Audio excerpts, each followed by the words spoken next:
There will come a game amongst a sea of standard titles and genres and question how far we can really push a video game concept into something truly playable. And today we'll be covering Bird Week, a game about a mother bird feeding her babies so they grow into adults. Sounds riveting. It is the product of one Toshiba EMI, yet another company that had nothing to do with video games, but when the video game craze started happening, suddenly they had to hop on the publishing bandwagon. They were a subsidiary of Toshiba, who you probably know as the Japanese electronic supergiant, and EMI, who you probably know as the British record label supergiant, who mainly made, you guessed it, music. They started game publishing on the MSX, but when the Famicom started showing promise, they went towards the Famicom. Their first game was a pachinko simulator called Pachicom, released in 1985, and in 1986 published the game you're probably most familiar with, Hydlide.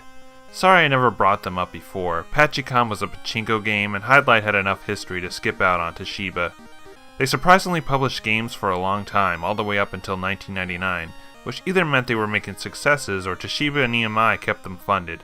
Of course, a majority of their games never saw Western releases, but a good handful of their Super Nintendo releases found international publishers. Of course, like every one of these unrelated video game companies, they didn't produce games and instead got a contract developer to do so.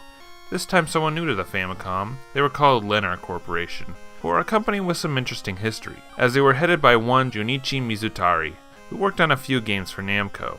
As for the games they made, well, their most notable title is the often despised Deadly Towers. But on the other hand, they made the Game Boy cult classic Mercenary Force. So I can only assume they got better over time, but the amount of games they made were slim. In 1997, they changed their names to Astral and made even less games, and disappeared by 2006. But anyways, Bird Week was Lennar's first game, and it's not very good.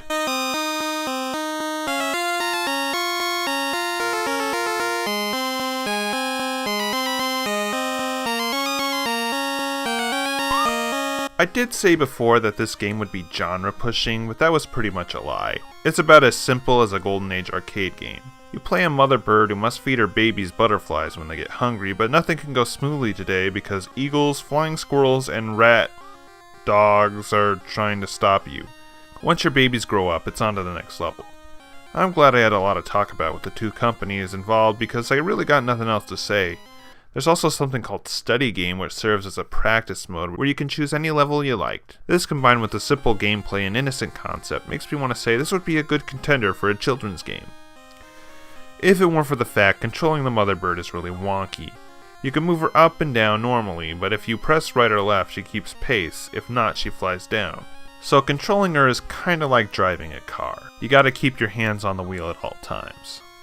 Bird Week is a game that just kind of exists. I'm not sure who would really be into it other than kids no more than 4. So yeah, anything else to say or do or oh, you want to see that, do you? You evil killer. Alright, let's see what happens when you let one of your babies die.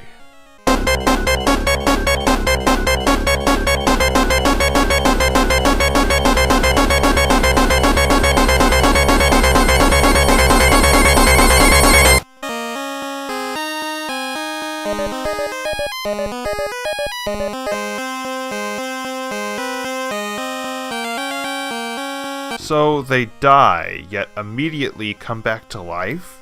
That's weak.